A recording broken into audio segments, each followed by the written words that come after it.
ਅੱਜ ਦਾ ਜਿਹੜਾ ਆਪਣਾ ਟੌਪਿਕ ਹੈ ਉਹ ਹੈ ਬ੍ਰਾਂਚ ਅਕਾਊਂਟਿੰਗ। ਬ੍ਰਾਂਚ ਅਕਾਊਂਟਿੰਗ ਹੁੰਦਾ ਕੀ ਹੈ? ਜਦੋਂ ਵੀ ਬ੍ਰਾਂਚ ਦਾ ਟਰਮ ਸਾਡੇ ਮਾਈਂਡ 'ਚ ਆਉਂਦੀ ਹੈ, ਸਭ ਤੋਂ ਪਹਿਲਾਂ ਸਾਡੇ ਮਾਈਂਡ 'ਚ ਕੀ ਆ ਜਾਂਦਾ? ਇੱਕ ਹੈੱਡ ਆਫਿਸ। ਇਟ ਮੀਨਸ ਕੀ ਹੈ ਕਿ ਬ੍ਰਾਂਚ ਅਕਾਊਂਟ ਜਿੰਨੇ ਵੀ, ਜਦੋਂ ਕੋਈ ਪਰਸਨ ਕੋਈ ਵੀ ਬਿਜ਼ਨਸ ਕਰਦੇ, ਅਗਰ ਉਹ ਬਿਜ਼ਨਸ ਹਾਈ ਲੈਵਲ ਦਾ ਹੁੰਦਾ ਹੈ, ਠੀਕ ਹੈ, ਤਾਂ ਉਹ ਹਾਈ ਲੈਵਲ ਬਿਜ਼ਨਸ ਦੇ ਵਿੱਚ ਕੀ ਕਰਦੇ ਨੇ ਕਿ ਉਹ ਬਿਜ਼ਨਸ ਦਾ ਹੈੱਡ ਆਫਿਸ ਇੱਕ ਪਲੇਸ 'ਤੇ ਹੁੰਦਾ ਅਤੇ ਉਹਦਾ ਜਿਹੜਾ ਆਪਣਾ ਬਿਜ਼ਨਸ ਐਕਸਪੈਂਡ ਕਰਦੇ ਆ ਉਹ ਅਲੱਗ-ਅਲੱਗ ਜਗ੍ਹਾ ਦੇ ਉੱਤੇ। ਜਦੋਂ ਅਲੱਗ-ਅਲੱਗ ਜਗ੍ਹਾ ਦੇ ਉੱਤੇ ਉਹਨਾਂ ਦੇ ਇੱਕ ਛੋਟਾ ਆਫਿਸ, ਜਿੱਥੇ ਉਹ ਉਸ ਏਰੀਏ ਦੇ ਜਿਹੜਾ ਬਿਜ਼ਨਸ ਹੈ ਉਸ ਨੂੰ ਕੰਡਕਟ ਕਰਦੇ ਆ, ਉਹ ਪਲੇਸ ਨੂੰ ਕੀ ਕਿਹਾ ਜਾਂਦਾ? ਬ੍ਰਾਂਚ ਕਿਹਾ ਜਾਂਦਾ ਹੈ। ਹੁਣ ਜਦੋਂ ਅਸੀਂ ਬ੍ਰਾਂਚ ਟਰਮ ਯੂਜ਼ ਕਰਦੇ ਹਾਂ ਤਾਂ ਇੱਕ ਟਰਮ ਸਾਡੇ ਮਾਈਂਡ ਦੇ ਵਿੱਚ ਕੀ ਆ ਜਾਂਦੀ ਹੈ? ਡਿਪਾਰਟਮੈਂਟਸ। ਬ੍ਰਾਂਚ ਅਤੇ ਡਿਪਾਰਟਮੈਂਟ ਵਰਡਸ ਦੇ ਵਿੱਚ ਕਨਫਿਊਜ਼ ਨਹੀਂ ਹੋਣਾ। ਬ੍ਰਾਂਚ ਅਤੇ ਡਿਪਾਰਟਮੈਂਟ ਟੋਟਲੀ ਡਿਫਰੈਂਟ ਹੈ। ਹੁਣ ਅਗਰ ਆਪਾਂ ਸਪੋਜ਼ ਕਰੀਏ ਕਿ ਆਪਾਂ ਕਈ ਜਗ੍ਹਾ ਦੇ ਉੱਤੇ ਸੋਚਦੇ ਹਾਂ, ਕਈ ਜਗ੍ਹਾ ਸੁਣਦੇ ਹਾਂ, ਜਿਵੇਂ ਕਿ ਵਿਸ਼ਾਲ ਮੈਗਾ ਮਾਰਟ ਹੋ ਗਿਆ ਜਾਂ ਬਿਗ ਬਾਜ਼ਾਰ ਹੋ ਗਿਆ, ਉਸ ਵਿੱਚ ਕੀ ਹੁੰਦਾ ਕਿ ਇੱਕ ਹੀ ਪਲੇਸ ਦੇ ਵਿੱਚ, ਮਤਲਬ ਇੱਕ ਪਰਸਨਲ, ਇੱਕ ਫਿਜ਼ੀਕਲ ਸਪੇਸ ਹੈ, ਇੱਕੋ ਹੀ ਜਗ੍ਹਾ ਹੈ, ਉਹਦੇ ਵਿੱਚ ਅਲੱਗ-ਅਲੱਗ ਚੀਜ਼ਾਂ ਤੁਹਾਨੂੰ ਮਿਲ ਰਹੀਆਂ ਨੇ। ਲਾਈਕ ਅਗਰ ਚਿਲਡਰਨ ਵੀਅਰਸ ਉੱਥੇ ਅਲੱਗ ਨੇ, ਠੀਕ ਹੈ, ਗਰੋਸਰੀ ਸਟੋਰਸ ਅਲੱਗ ਨੇ, ਤਾਂ ਜਿਹੜੀ ਕਲੋਥਿੰਗਸ ਹੈ ਅਲੱਗ-ਅਲੱਗ ਹੈ। ਮਤਲਬ ਉਹਨਾਂ ਨੇ ਇੱਕ ਹੀ ਜਿਹੜੀ ਸਪੇਸ ਹੈ, ਇੱਕ ਹੀ ਪਲੇਸ ਦੇ ਵਿੱਚ ਅਲੱਗ-ਅਲੱਗ ਡਿਪਾਰਟਮੈਂਟਸ ਬਣਾ ਦਿੱਤੇ ਹੈ ਵੀ ਤੁਸੀਂ ਉਸ ਡਿਪਾਰਟਮੈਂਟ 'ਚ ਜਾ ਕੇ ਉੱਥੇ ਤੁਸੀਂ ਗਰੋਸਰੀ ਲੈ ਸਕਦੇ ਹੋ, ਉਸ ਜਗ੍ਹਾ 'ਤੇ ਜਾ ਕੇ ਤੁਸੀਂ ਕਲੋਥਿੰਗ ਮਟੀਰੀਅਲ ਲੈ ਸਕਦੇ ਹੋ। ਤਾਂ ਜਦੋਂ ਇੱਕ ਹੀ ਏਰੀਆ, ਇੱਕ ਹੀ ਪਲੇਸ ਦੇ ਵਿੱਚ ਤੁਹਾਨੂੰ ਨੰਬਰ ਆਫ ਗੁਡਸ, ਅਲੱਗ-ਅਲੱਗ ਚੀਜ਼ਾਂ ਮਿਲਦੀਆਂ ਨੇ, ਤਾਂ ਜਿਹੜੀਆਂ ਅਲੱਗ-ਅਲੱਗ ਜਗ੍ਹਾ ਜਿੱਥੇ ਰੱਖੀਆਂ ਜਾਂਦੀਆਂ ਉਸ ਜਗ੍ਹਾ ਨੂੰ ਕਿਹਾ ਜਾਂਦਾ ਹੈ ਡਿਪਾਰਟਮੈਂਟ। ਬ੍ਰਾਂਚ ਕੀ ਹੁੰਦੀ ਹੈ ਕਿ ਉੱਥੇ ਹੈੱਡ ਆਫਿਸ ਕਿਤੇ ਹੋਰ ਹੋਊਗਾ, ਬਟ ਉਹ ਸੇਮ ਪ੍ਰੋਡਕਟ ਹੀ ਸੇਲ ਕਰ ਰਹੇ ਨੇ, ਸੇਮ ਪ੍ਰੋਡਕਟ ਹੀ ਉੱਥੇ ਨਾਲ ਡੀਲਿੰਗ ਹੋ ਰਹੀ ਹੈ, ਬਟ ਲੋਕੇਸ਼ਨ ਕੀ ਹੋਏਗੀ? ਅਲੱਗ ਜਗ੍ਹਾ ਦੇ ਉੱਤੇ, ਠੀਕ ਹੈ।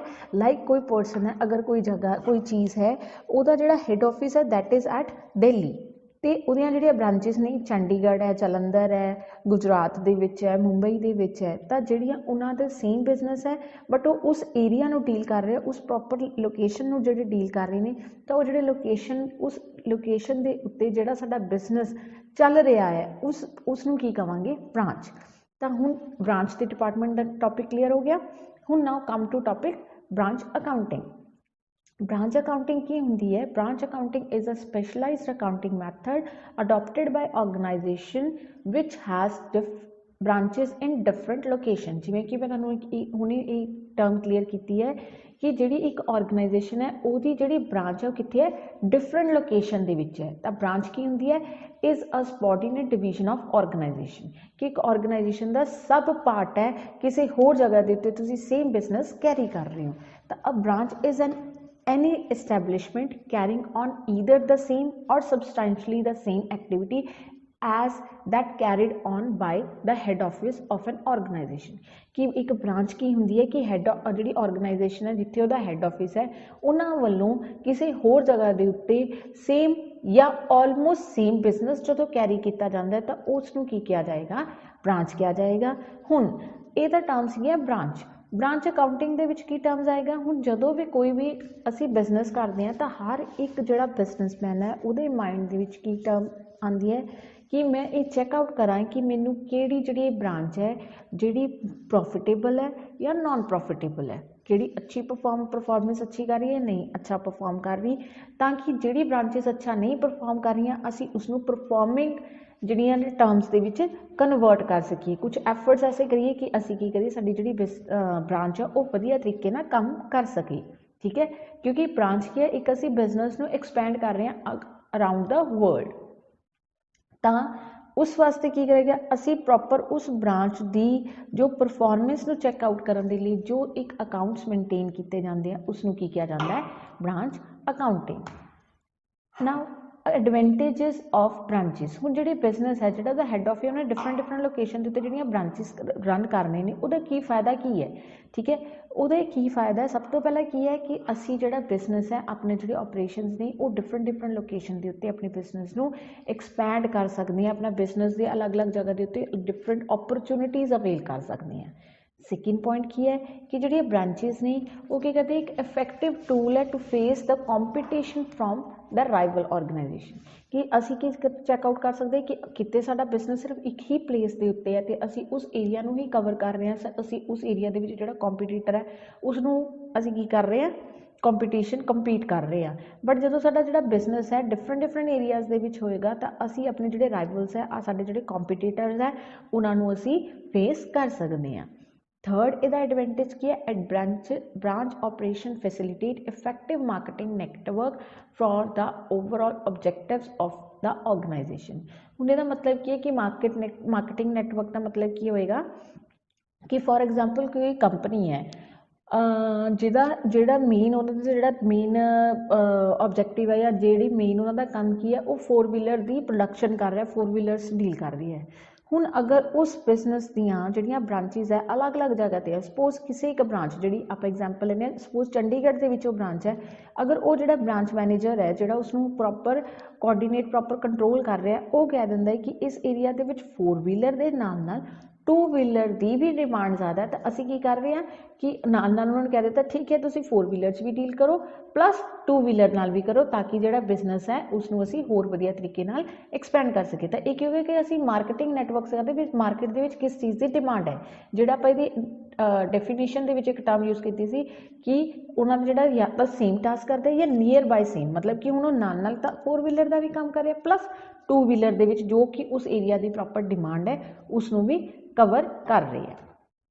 Next is the expansion programme of an organisation can be carried out through opening different branches. हुण अगर बिजनेस को एक्सपैंड करना एक प्लेस के उत्ते रह के तो बिजनेस एक्सपैंड नहीं हो सकता, वो बिजनेस को एक्सपैंड किदा कर सकता जो असीं डिफरेंट एरियाज़ के डिफरेंट लोकेशनस के जाके अपने बिजनेस को सैटअप करते हैं, उत्थे दे लोगों की जो साडे प्रोडक्ट रिलेटेड डिमांड्स है उसनों कवर करते हैं। नैक्सट इज इस नाल क्योंकि हुण अगर कोई बिजनेस है उसका हैड ऑफिस एक प्लेस के उत्ते है तो उहदियां ब्रांचिस अलग अलग जगह है, तो उस ब्रांच नूं कंडक्ट प्रॉपर उसका जिहड़ा काम है उसनूं करन दे लई सानूं पर्सनस की रिक्वायरमेंट है, तो असी उस एरिया दे विच इंप्लॉयमेंट अपॉर्चुनिटीज़ की भी फैसिलिटी अवेल करवाने हैं। इस नाल की होएगा जो हुण साडा बिजनेस एक्सपैंड हो रहा अलग अलग जगह के उत्ते ब्रांचिस है, वो ब्रांचिस चैकआउट कर रही हैं कि मार्केट के किस चीज़ की डिमांड है, उसके अकॉर्डिंग वो की करते हैं हैड ऑफिस नूं दसदे भी इस एरिया के इस चीज़ की डिमांड है, तो असी उस डिमांड के अकॉर्डिंग अपना जो प्रोडक्शन कर रहे हैं अपने बिजनेस को सैटअप कर रहे हैं, डेफिनेटली साडा बिजनेस की होएगा प्रॉफिट के विच जाएगा, प्रॉफिटेबल होएगा। उस तो बाद की होंदा कि जिहड़े ब्रांच के ऑपरेशनस है उस नाल की होएगा जिहड़े साडे इकनॉमिक ऑपरेशनस ने जिहड़े साडे लार्ज स्केल के उत्ते असीं अपने ऑपरेशनस नूं कवर कर सकते हैं, किते इक्को ही जगह के उत्ते रह के असीं उस एरिया के अकॉर्डिंग काम करना, किसी असीं वर्ल्ड वाइड किसी चीज़ नूं सेल करना, लाइक एमाजोन है, ठीक है। एमाजोन की की है कि ए टू लैके Z तक उत्ते हर एक चीज़ अवेलेबल है, क्योंकि वर्ल्ड वाइड उस चीज़ नूं की कर रही है प्रोडक्ट्स नूं सेल कर रही है, तो उस नाल की होगा साडा जिहड़ा बिजनेस है वो लार्ज स्केल लैवल के उत्ते एक्सपैंड हुंदा है। क्लीयर। नाउ हुण ब्रांचिस 2 टाइप दियां होंदियां ने कोई भी बिजनेस दे विच, होम ब्रांचिस इनू इनलैंड ब्रांचिस भी कहा जाता है, फॉरन ब्रांचिस जिहड़ियां जिहड़ी ब्रॉड कैटेगरीज दे विच क्या गए इनलैंड ब्रांचिस या होम ब्रांचिस का मतलब क्या होगा, the branches which are located within the territory of a country in which the head office is operating are known as inland branches. Name तो ही क्लीयर होगा कि जो जड़ा जिस कंट्री दे विच उस बिजनेस का हैड ऑफिस है उस दियां जिहड़ियां ब्रांचिस उस कंट्री दे ही ने, किते बाहर नहीं है, तो विद इन सेम कंट्री ही हैड ऑफिस है, विद इन सेम कंट्री ही ब्रांचिस ने, तो वो ब्रांचिस नूं की किया जाऊगा इनलैंड ब्रांचिस। जो तो जिहड़ी कंपनी बिजनेस है उहदे जिहड़ी की होएगा कि हैड ऑफिस एक कंट्री दे विच है, ब्रांचिस सेम कंट्री च भी ने अदर कंट्रीज़ दे विच भी ने, तो उसनूं की कहांगे फॉरन ब्रांचिस। जिहड़ियां ब्रांचिस की ने हैड ऑफिस सपोज इंडिया दे विच है पर ब्रांच अमेरिका च है, ठीक है, या चाइना दे विच है, अलग अलग कंट्रीज़ दे विच है, तो उत्थे जिहड़ियां ब्रांच होणगियां उन्हां नूं की कहांगे फॉरन ब्रांचिस, क्योंकि वो दूसरी कंट्री दे विच बिजनेस ऑपरेट कर रहे हैं। हुण इनलैंड ब्रांचिस के अगे फर्दर 2 कैटेगरीज ने, dependent and independent branches. Dependent branches किहड़ी होणगी, the branches which do not maintain a complete record of its ट्रांजैक्शनस।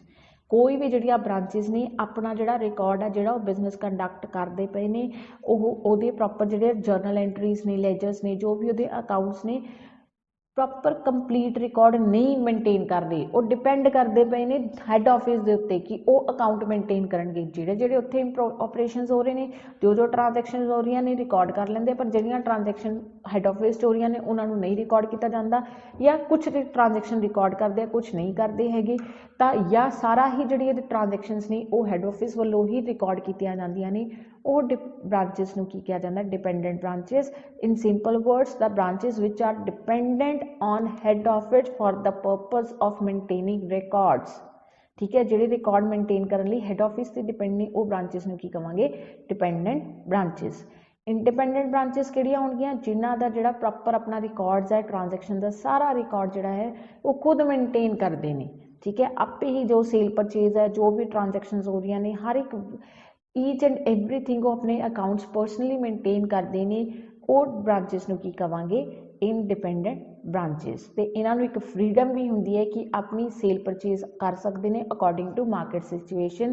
ਜਿਵੇਂ ਮਾਰਕੀਟ ਦੇ ਵਿੱਚ ਡਿਮਾਂਡ ਹੈ ਉਸ ਦੇ ਅਕੋਰਡਿੰਗ ਹੀ ਉਹ ਆਪਣੀ ਪ੍ਰੋਡਕਟਸ ਜੋ ਵੀ ਆਪਣੇ ਚੀਜ਼ਾਂ ਨੇ ਉਹਦੀ ਸੇਲ ਪਰਚੇਜ਼ ਕਰ ਸਕਦੇ ਆ। ਕਲੀਅਰ? ਹੁਣ ਇਸ ਦੇ ਰਿਲੇਟਡ ਕੁਝ ਇੰਪੋਰਟੈਂਟ ਟਰਮਸ ਆ ਜਾਂਦੀਆਂ ਨੇ, ਲਾਈਕ ਇੰਟਰ ਬ੍ਰਾਂਚ ਟ੍ਰਾਂਜੈਕਸ਼ਨਸ।